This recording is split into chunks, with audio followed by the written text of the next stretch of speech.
isn't ish-kabibble, Kitty.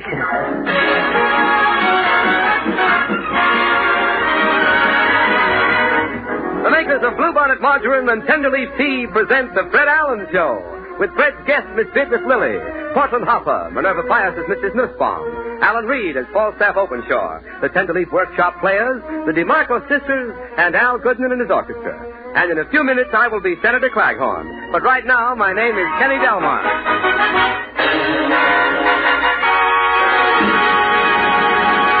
Last week, ladies and gentlemen, a leading magazine selected America's 10 best-dressed men. Tonight, we bring you a man who was 11th in the first 10. His wardrobe is baggy right up to his eyes. And here he is, Fred Allen. Thank you.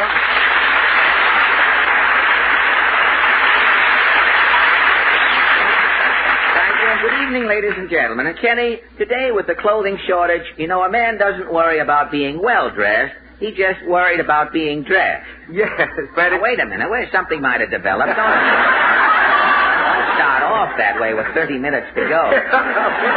Treading on the possible laughs, you know. Treading on the lulls. I was being a pessimist about the whole thing. A pessimist? A new thing you invented. It's quite a problem, the clothing, yes. Well, men's clothes...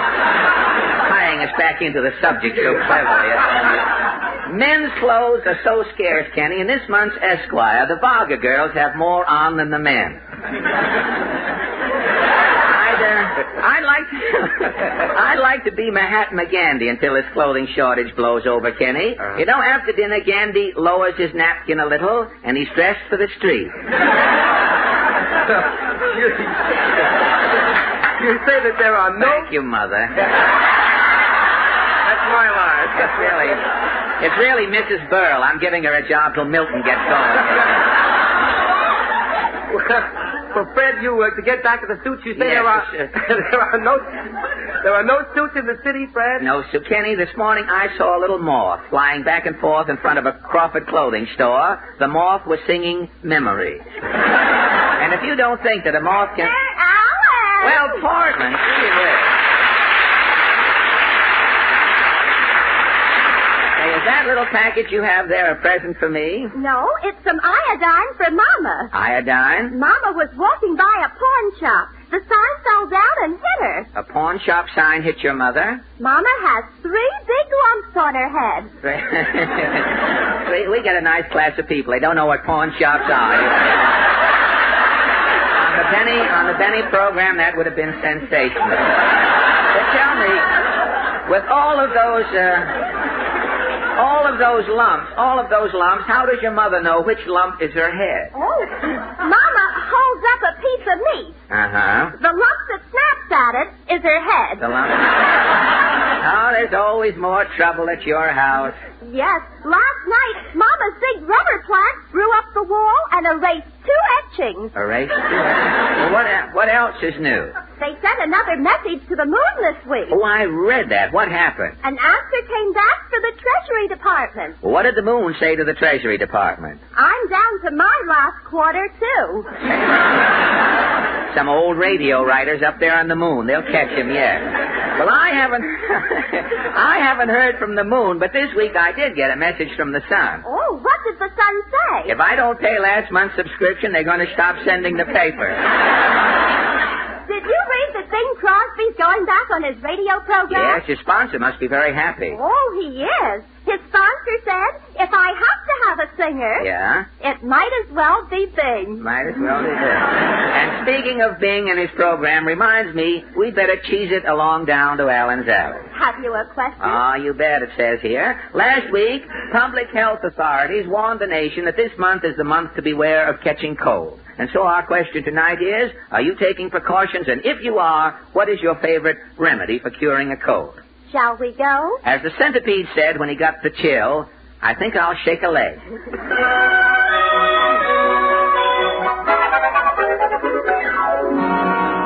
Well, Portland, as usual, all is serene down here in Allen's Alley.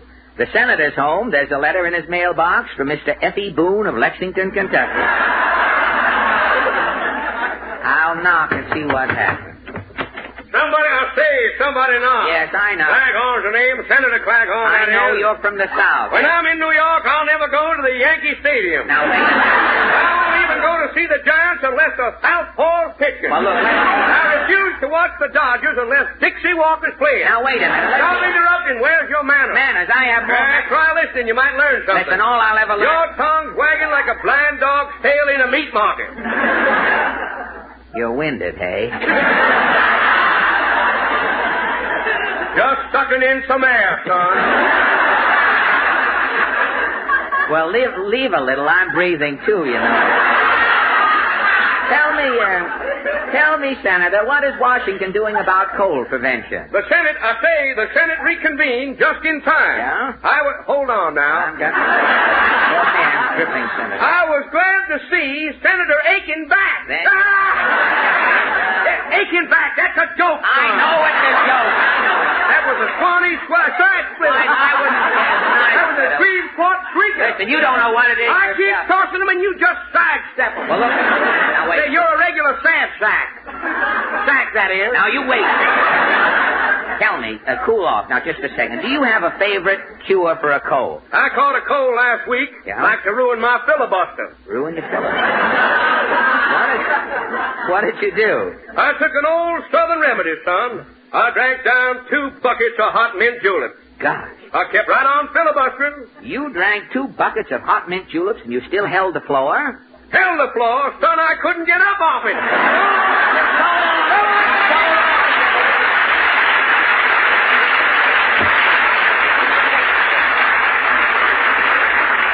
Well, the senator looks like a New England dinner tonight. He sure is boiled. Well, I wonder how Titus Moody is doing this evening. Howdy, Bob. Say, Mr. Moody, you look a little tired. I know. I was up all night. Couldn't get a wink. You didn't sleep a wink? No, it wasn't that. Somebody stole my tiddly. Mr. Moody, have you done anything to fend off colds? No, colds don't bother none. It's the rheumatism. Oh, rheumatism, eh? Yeah, the rheumatism took my grandpa. He died all bent over. Died all bent over, huh? Yeah, they started to roll Gramp to the cemetery like a hoop. Yeah? Coasting down the hill, he got away from the pallbearers. What did they finally do? They buried Gramp in a drum. A bass drum? No, snare drum. He was a little man. Oh, well. Well, Mr. Moody, tell me, has this cold epidemic hit your farm? Why, my bull caught awful cold out in the pasture. Got in a draft? Yeah, somebody left the gate open. Oh, that'll do it. Well, did you treat the bull? Yeah. First I wrapped him in blankets to get him sweating. Yeah? Then I rubbed him all over with turpentine. Would this cure your bull? I don't know. I ain't caught him yet.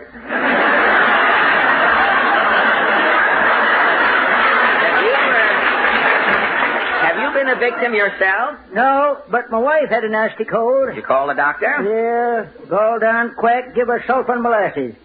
Put in too much sulfur. Well, how can you tell he gave her too much sulfur? When my wife sits in the dark, she glows. Well, are you doing anything about it? Why, Senator Claghorn, a foreigner next door,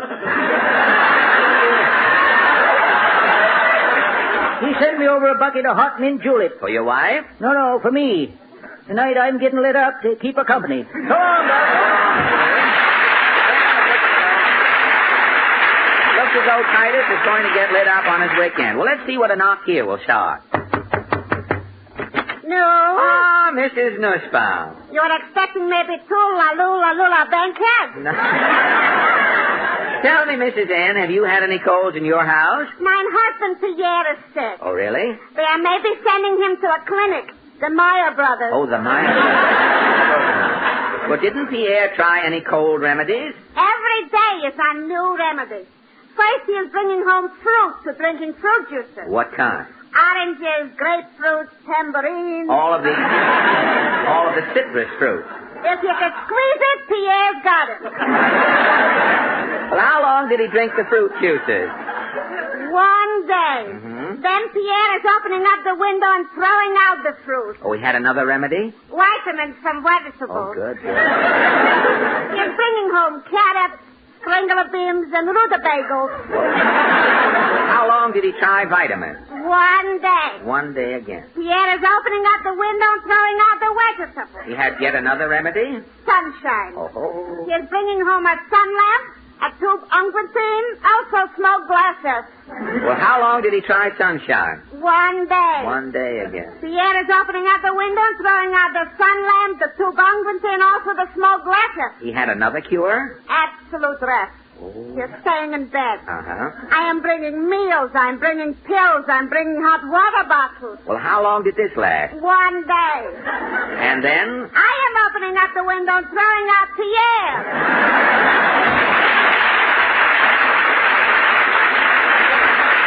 Well, here we are at the last shack in Allen's Alley. Let's see what happens here.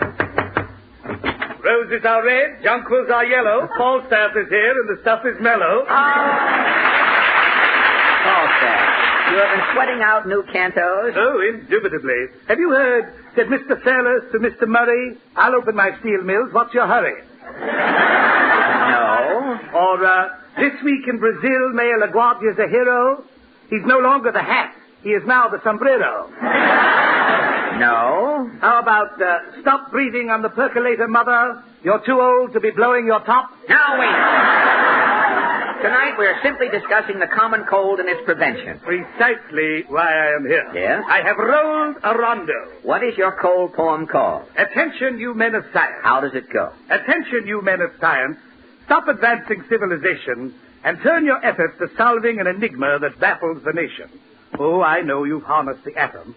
Jet propulsion you mastered last June. Radar you've reduced to a plaything.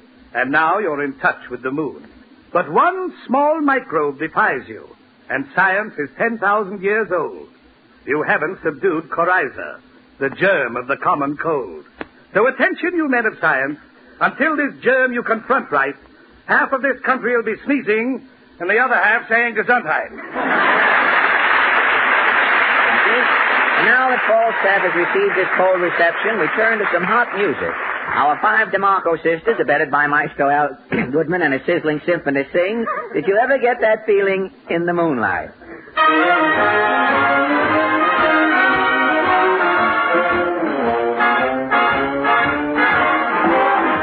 Did you ever get that feeling in the moonlight?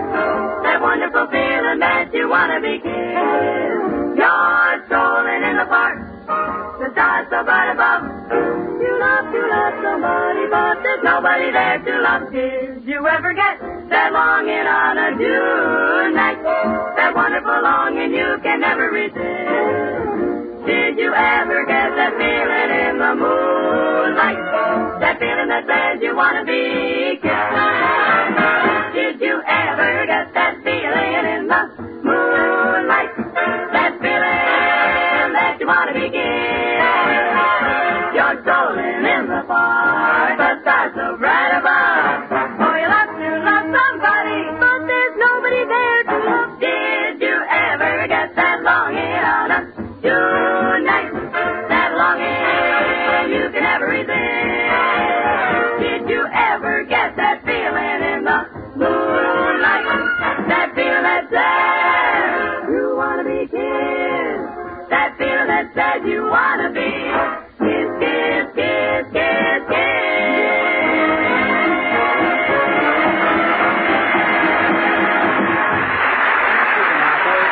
And now stand by for a worthwhile suggestion. A suggestion about something good to eat makes us all take notice, so here's one for the book. Made popovers lately? Why not surprise your folks with some soon? Big puffy ones, crispy, golden brown, piping hot, with lots of Bluebonnet melting into them. Yes, Bluebonnet, the margarine that gives you flavor, nutrition, economy, all three. Bluebonnet has a delicious flavor.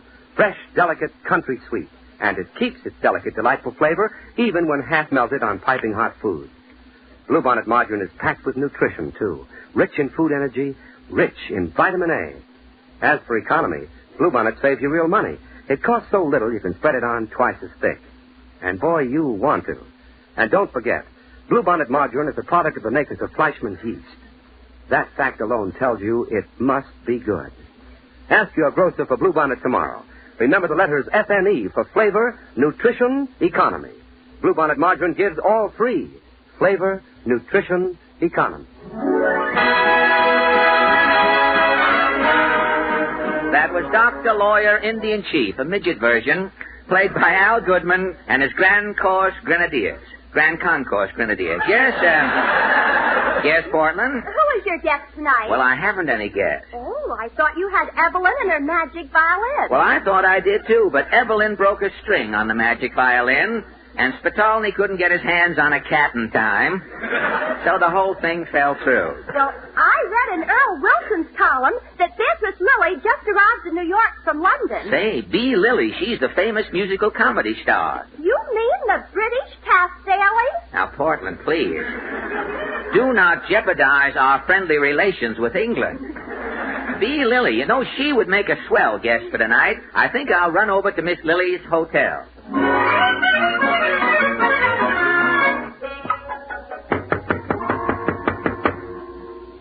Yes? Is Miss Lillie in? I'm Beatrice Lillie.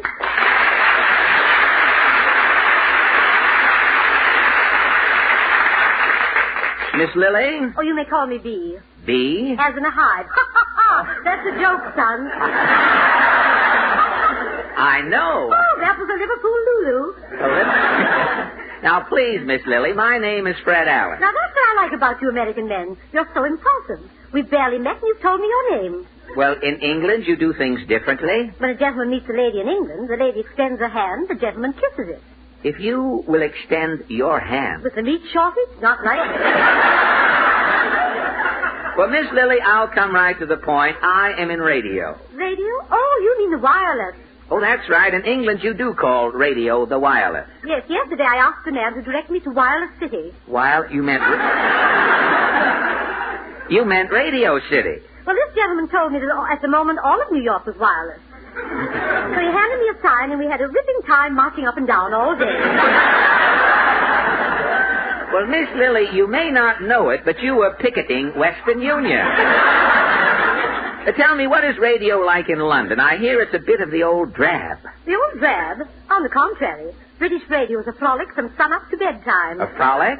Well, what programs go to make up a day on the BBC? Well, we're up at the crack of dawn to hear Dr. Mickelman's concert hour. Dr. Mickelman has a big orchestra? Just a flute. You sit through a whole hour of flouting? Well, 2 hours until 8 o'clock. What happens at 8 o'clock? Well, from 8 to 12, there's an educational talk by Professor Swaffin. He's a royal taxidermist. After 2 hours of fluting, you sit through 4 hours of talking? Oh, it's very exciting. Professor Swaffin is running a series on how to stuff a field mouse. Oh. As Professor Swaffin lectures, we all sit by our radios, stuffing our field mice. What happens when you stop stuffing your field mice? Dr. Mickelman comes back with his flute. And he plays till sundown. Well, that takes care of British daytime radio. Now, what happens at night? Oh, it's generally quite gay. Really? Little boys playing drum solos, chess games are broadcast. Then late at night, Professor Swaffin returns for another lecture. And everybody starts stuffing their field mice again?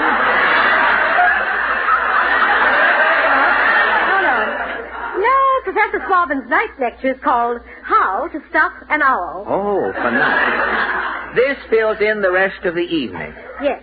BBC goes off the air with Dr. Mickelman and his flute playing When You Come to the End of a Perfect Day. Well, radio in America is quite different, Miss Lillie. Oh, you don't stuff field mice? Oh, no. Radio listeners here stuff their ears. Now, why don't you come on my program tonight, and I can show you how we work it here. Oh, sorry, Fred. I'm much too busy. I'm here looking for material for a new review I'm doing in London next month. Bea, if you would be interested in a smash musical show for London, your search is over. Oh, you have a show? A show? Why, in London it'll be bigger than Alfred Hitchcock any way you look at him. Well, what's it called? Piccadilly. Piccadilly? Well, what does it play about? Well, as the curtain rises, you hear a fanfare. The scene is Piccadilly Circus. It's C. Aubrey Smith's birthday, and all London is in a festive mood. As the show starts, the merry Londoners break into song. Hey, a a dilly in the land of shilling, pence, and pounds. Where a cop, a bobby, something smock, is nobby and the subway's called the underground. A dilly is the art of London, and it's so.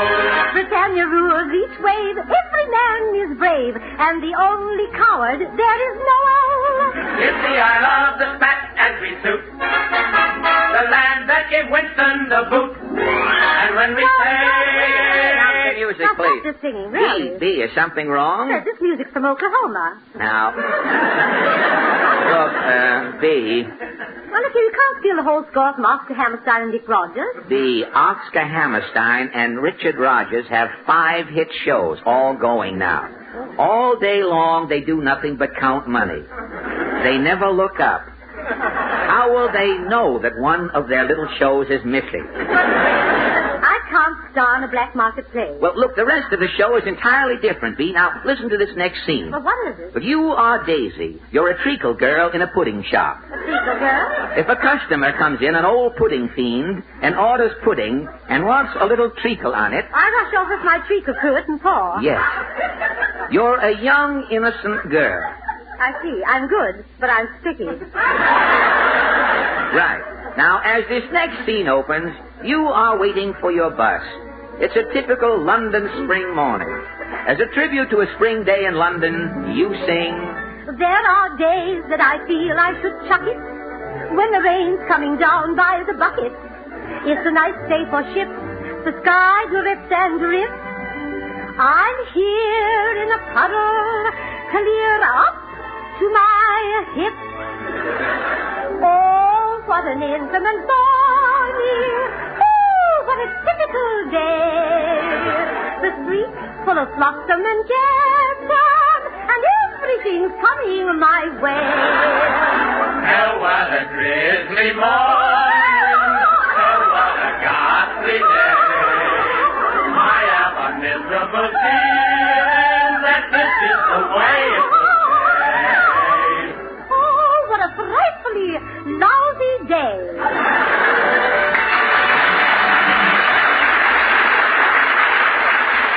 Well, that was wonderful, B. What's next, Fred? Well, now comes the love scene. I am your sweetheart, Herbert.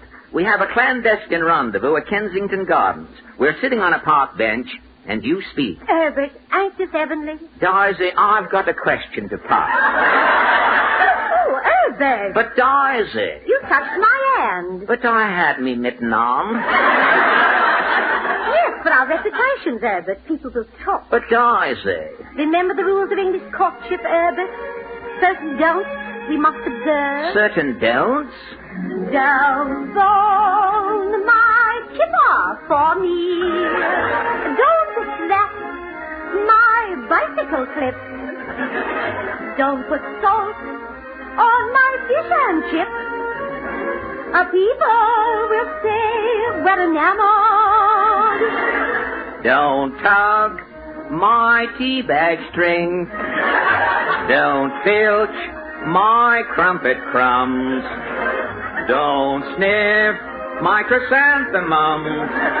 The neighbors will say we're infatuated. I think that's good. Don't jostle my snooker cue. Herbert, please don't get gay. Daisy, I won't even look at you. The hoi polloi will sigh with that one.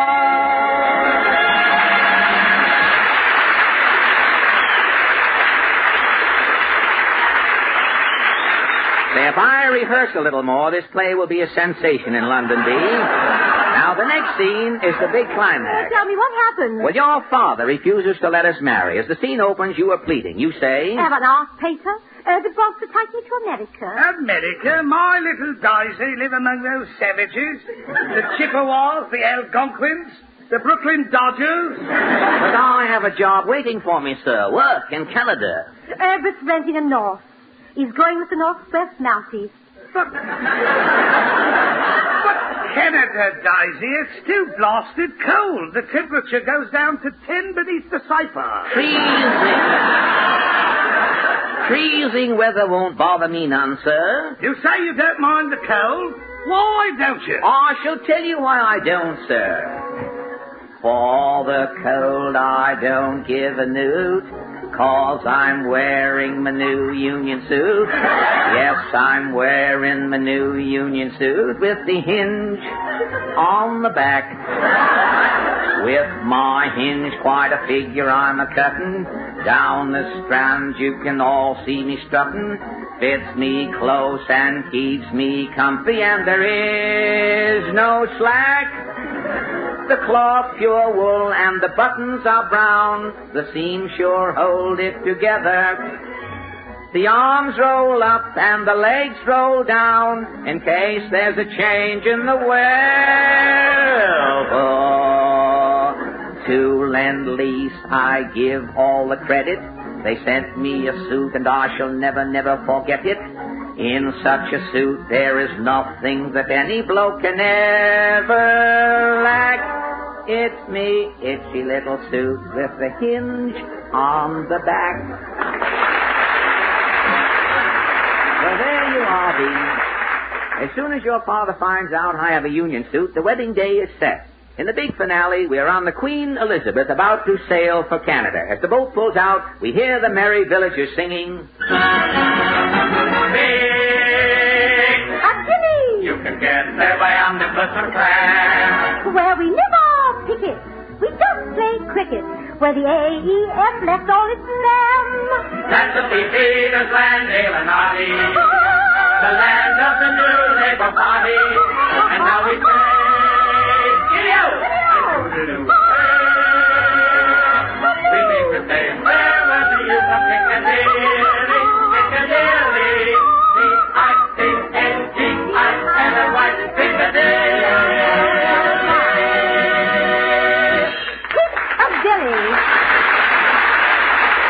Thank you very much. You hear a lot about Miss America. We bring you now a tribute to Mrs. America. The world takes its hat off to Mrs. America for a great many things. Her beauty, her wit, the way she cares for her children and manages her home. One characteristic that brings her fame is that she's so practical. That comes out in her buying, of course. And when it comes to T-balls, she buys more Tenderleaf brand T-balls than any other kind. Practical is the word for these finer T-balls. They are better in every way. The tea inside is famous for flavor Tenderleaf brand tea. And the filter paper that makes the packets is tasteless and insoluble. This is a modern, gracious, convenient way to serve tea with meals and between. Put in a supply, and when you want a cup of quick comfort in a hurry... This is NBC, the National Broadcasting Company.